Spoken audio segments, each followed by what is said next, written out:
All right, Baker Mayfield, one of the stories of 2023, is here. He's here with Advanced Auto Parts, false starts, kill drives. What's going on, brother? How you doing? Oh, just hanging out here today. I'm excited to have you. I'm going to start here. Are you a Vegas guy? Only been a handful of times. Some good, some bad. What's the bad?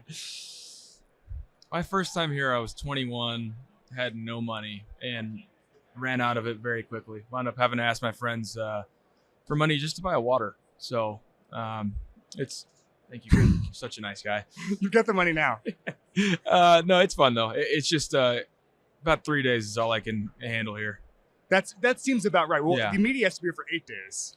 So that's trouble. I don't know how you guys are going to do that. That's trouble. By the way, what was the game that cost you your money in 21 when you were 21? Craps. Every time. I love it though. Every single I'm a time. glutton for punishment. Every single time. Yeah. All right. So everybody knows about the epic 2016 game with Patrick Mahomes, one of the best college games of all time. As someone who was one of the central characters in it, tell me something I don't know about that game and how let's start there. Just living in it in the moment. Yeah. What stands out? Hostile environment. My first time back there after I transferred out. I'm not really sure why the fans had that approach, considering that I wasn't going to be given a scholarship, and so I decided to go walk on somewhere else.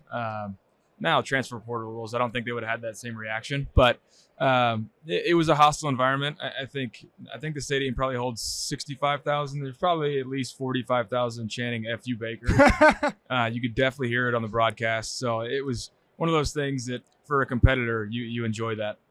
What stood out about Mahomes watching him in that moment? I mean, he did everything. Yeah. I mean, I think it was 819 total yards, or 13, I don't know. But that's video game numbers. I mean, just literally everything. It was like he couldn't miss, scrambling everywhere, making so many plays, and we had to answer him somehow, some way.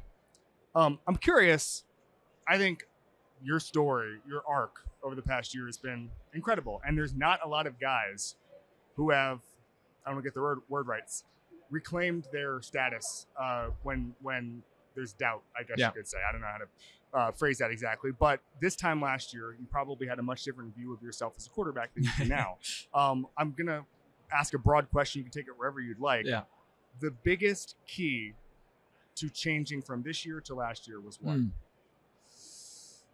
Oh, that's tough.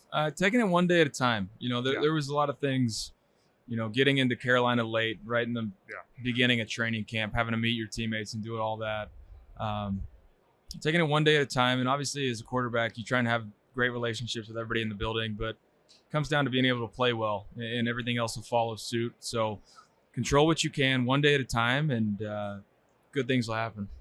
Dave Canales obviously was responsible for a lot of that in the play calling department. He now takes on Bryce Young, who obviously struggled. I mean, I saw a stat the other day, 38th ranked quarterback in EPA. He's not the 38th ranked quarterback by talent. No. He's going to be better next year. If you're giving him any advice for improving and obviously working under Dave Canales, you start where? I mean, embrace Dave's personality. Yeah. He's the most positive guy I've ever been around. It's infectious. A lot of the times that football, especially, for us personally, we were sitting at 4-7. We could have thrown in the towel, but Dave's approach, it was like we were on a 10-game win streak. He shows up on Monday, prepared for work. Guys, we got a great opportunity here. We control our own destiny. Let's just get the little things right and go from there. So I just think he'll have a great effect on Bryce, just with mindset alone. Yeah. Did you have doubt? Like, what were everyone processes it, but obviously coming out the other side, you can kind of be a little more open about it. But the doubt you had as a quarterback this time, let's say last year, was what? For me, it was just I needed to get into an organization that was going to put me in a position to succeed. Right. And unfortunately, there's only a handful of those around the league that are going to give you the opportunity to be yourself and play the best you can. And so that's where I was evaluating the free agency spots. And Todd Bowles was somebody that I was close with coming out in the draft when he was with the Jets. And so him and Jason Light, the GM, just said, come in and be you. That's all we're asking for. We know what you're capable of. Come in and be yourself. And that's an empowering thing to hear. So for me to hear that was like, all right, let's just get back to the basics, get back to who I am, what got me here to this point, and just improve from there. there were reports in the middle of the season when you started your hot streak, and maybe this was just tea leaf reading from people who didn't really know what they were talking about, but saying that you were fitting in a locker room, and you were a great locker room guy in maybe a way that wasn't your reputation when you were a rookie. Do you feel like you changed as a person, or is that just new environment, playing better, everybody's happier?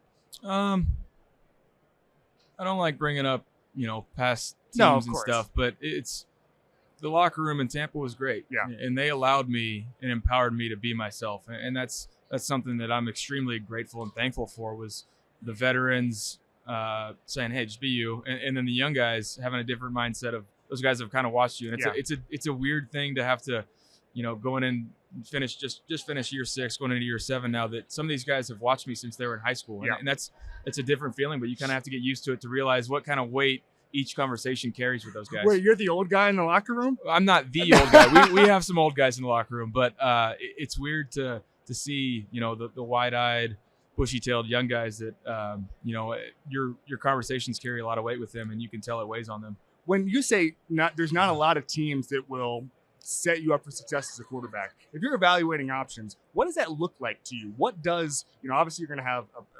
chemistry with the play caller. Yeah. You're going to have talent around you. But like when you say, obviously 2 teams this weekend, Andy Reid, Kyle Shanahan, they know how to support the quarterback. In your opinion, what does supporting the quarterback mean, Baker?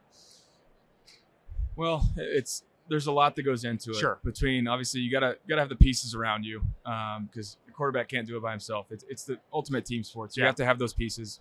But then just how those guys call the games, how they play to their strengths, and then also it's all about, you can have a lot of people run the same plays in the league. So it's players, not plays. How do they set up those plays, get those guys in the positions to show their talents, to do what they're best at? And so those are 2 of the top guys in the league and have been for a while.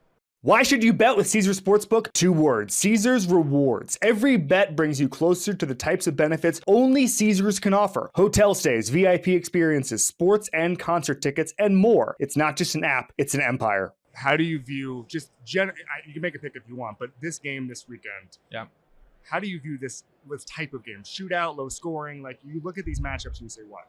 I think it'll be a shootout. I do.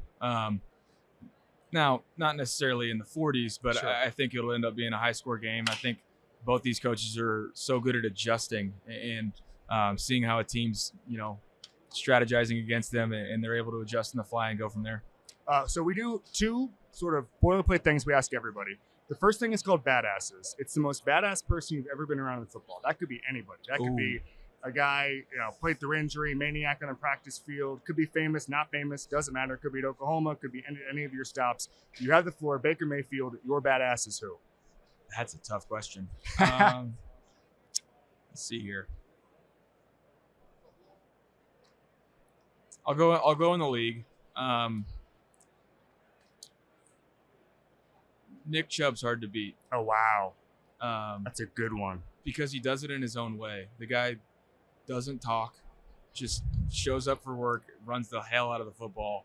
And it can be a not very good run look where there's a guy free in the hole and he'll somehow make it work and then act like it was normal. And it's not normal what he does. And so unfortunately he got hurt this year. But if anybody can come back from that, it's that guy, because he's done it. He did it in college. He's got the right frame of mind. He works his tail off, and so he's up there for me. Yeah, I saw a quote, I think it was Andrew Berry saying he doesn't want that moment we saw last season be the last time we saw him on the ball. And it won't be. Nick won't let that be his last moment at all. It definitely won't. Yeah. And then we have something called 1 rep back, which is you get to relive any play of your entire life right now, get to do it differently. Could be anything. I mean, it could be, we had Peyton on a couple weeks ago. He said he'd take 16 of his 28 interceptions back as a rookie. That kind of thing. A lot of blown blocks when we talk to linemen. A lot of pancakes if we're talking to D linemen. Doesn't matter. Where are you going, Baker?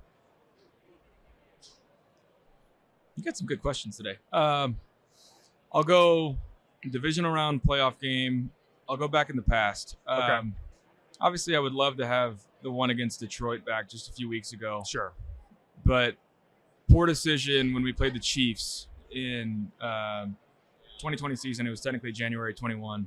And was rolling out right, threw back across my body, trying to hit Jarvis Landry, and Tyrann Mathieu picked it off. And that was in the third quarter. I think it was the first drive coming out of halftime, where we had a little bit of momentum going in. And that would be one that if I could take that back, we'd see what exactly would happen the rest of the game. It's interesting. Last thing before we get to what you're doing with Advanced Auto Parts, you're an interesting guy. Like, what's the pop culture stuff right now? What are you watching? What are you reading? Like, give the people something. We're gonna have no football starting on Sunday. Give people a show, a movie, a book. Doesn't matter what Baker recommends. Here we go. The books right now are a little bit different. So my wife's 8 months pregnant, so I'm reading a lot of new dad. Thank you, new dad books. Benjamin Watson's got one. It was obviously unbelievable career for him, but a better man, of course. And he's got the New Dad's Playbook book, and so that's a good one. But shows we've crushed a lot recently. So obviously, when your wife's pregnant, a lot of downtime. Sure. So we just finished Outer Banks. We just started and finished it. We did Jack Ryan, Jack Reacher. And so I'm all over the board though. I like a little bit of a spy show. Of course. Blacklist is a good one. Oh yeah. See Night Agent? Yes. Night Agent's great. We also did that recently. So I have a 1-year-old. How are you prepping for dad life? It's trying to balance the feeling of, doing as much prep work as you can while also realizing, are you ever going to really be prepared? You're not. And so having that mindset about it. It's complete chaos. Yeah. But everything works out. Yeah. That's my doctor said the first trip, they said, keep the baby warm, fed, and dry, and everything will work out. Exactly. Don't stress out. Tell us what you're doing with Advanced Auto Parts. So everybody knows Super Bowl Sunday is a big weekend, but the following Sunday is National Car Battery Day, February 18th. So that's a big deal. And so we got a campaign going right now, False Starts, Kill Drives. And obviously in football, it's very, you can understand that. But when it comes to the car battery life, you don't want to have a dead car battery. You don't want to miss something if you're running late or if it's a special event, you don't want to miss that. So what we're looking for is if you register at aapfallstarts.com before the game Sunday, and there's one false start in the Super Bowl, you have a chance to win free car batteries for life. And so that's not the length of your car life, it's the length of your life. So it's a pretty big deal. It's a lot of money and obviously a lot less hassle. Baker Mayfield, thanks for coming. This is football, man. Appreciate it, Kevin. Appreciate you, man.